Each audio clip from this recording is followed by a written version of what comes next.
Hi, welcome to ShowMeTheCurry.com. I'm Hital. I'm Anuja. So we have Mangla auntie also with us today, and she's going to show us how to make chapatis, gluten-free chapatis. So we have 1 cup basically, auntie, of flour over here. This is gluten-free flour, basic flour that we have a video for, so you can check that out. This is that mix.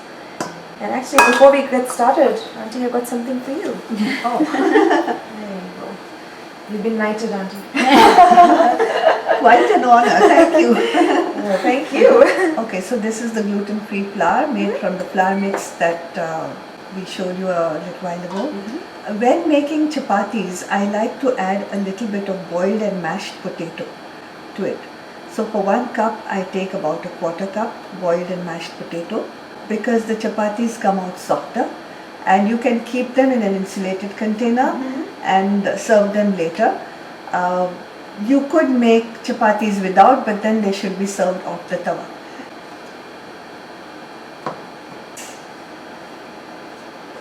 We can put carrots, we can put spinach, lots of things you can put into this. I'd like 2 teaspoons of oil.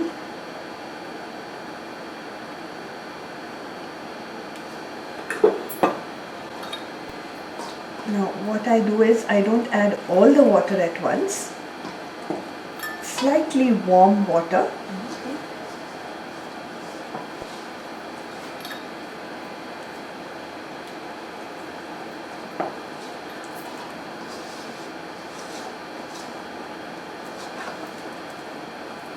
Especially with jowari flour, sometimes it needs a little more water, sometimes it could need a little less, depending on how fresh it is. I see. All right, that's true.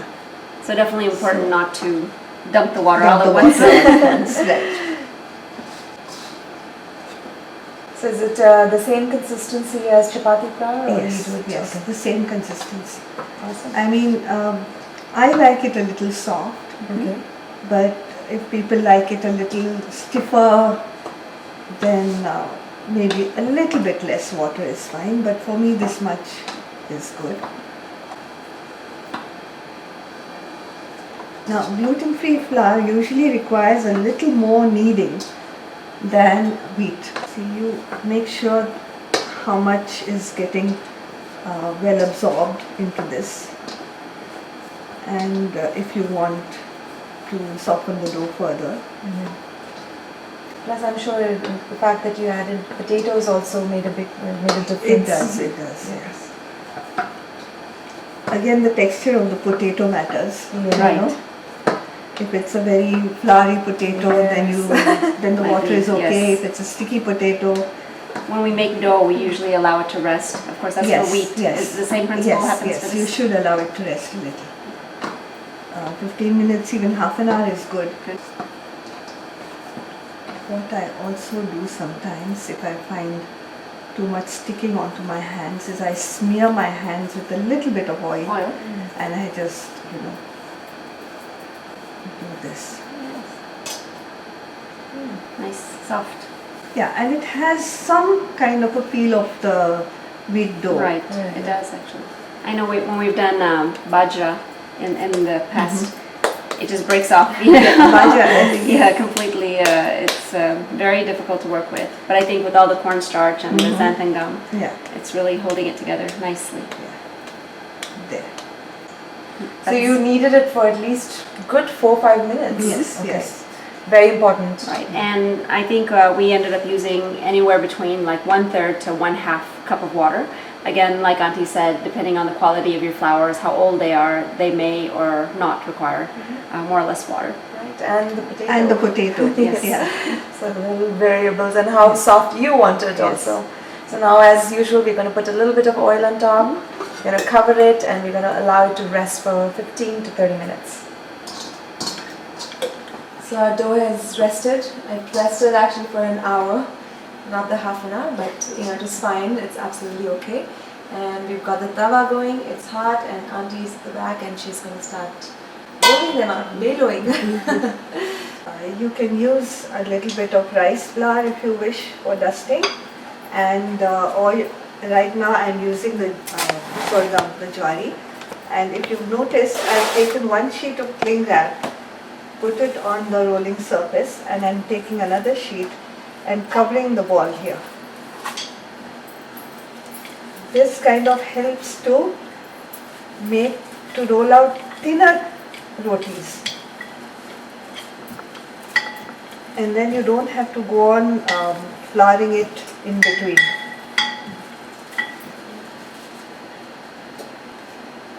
Gently remove the upper layer of plastic wrap.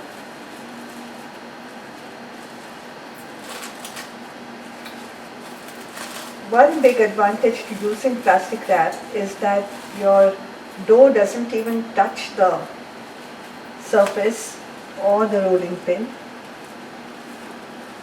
So there's no chance of cross-contamination? No chance of cross-contamination. And the doughy look goes away and you can see a little bubbles. I'm going to flip it. And let it cook on the underside. Not going to balloon as much as wheat chapati balloons. And increase the heat and put it directly on the thing. Ooh, nice.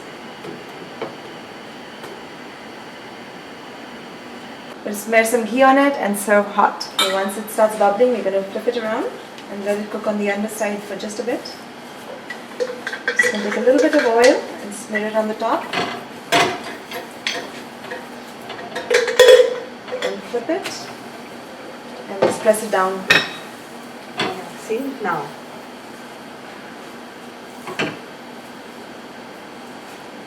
See, these rotis will need a little oil or ghee because sorghum is a little dry as a flour. If you make sorghum rotis, you will realize that you put water on top of the Right.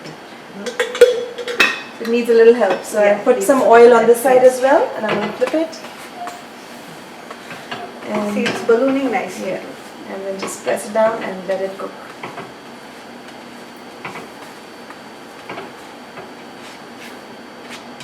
Yes. Off into an insulated container.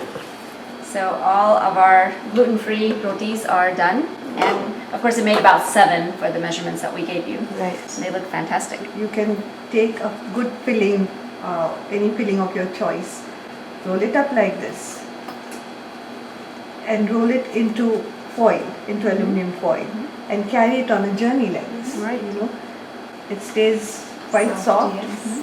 and it's a good, kind of a meal or a snack or whatever. How wonderful. Yes. Yes. Let's give it a try. Mhm.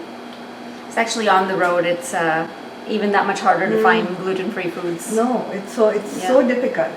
Wow. It's very good.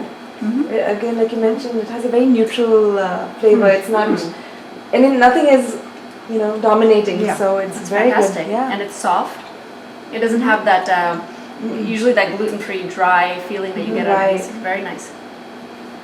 So I know you mentioned that you can dust it in the jar or in the rice flour, but while we were making it, you felt that the rice flour was The rice much better is than the working out jar. better, yeah. It was less drying. So just if you're making it, if you don't have rice flour, it's not not a big deal. But the better if you have rice flour, it's better to use that.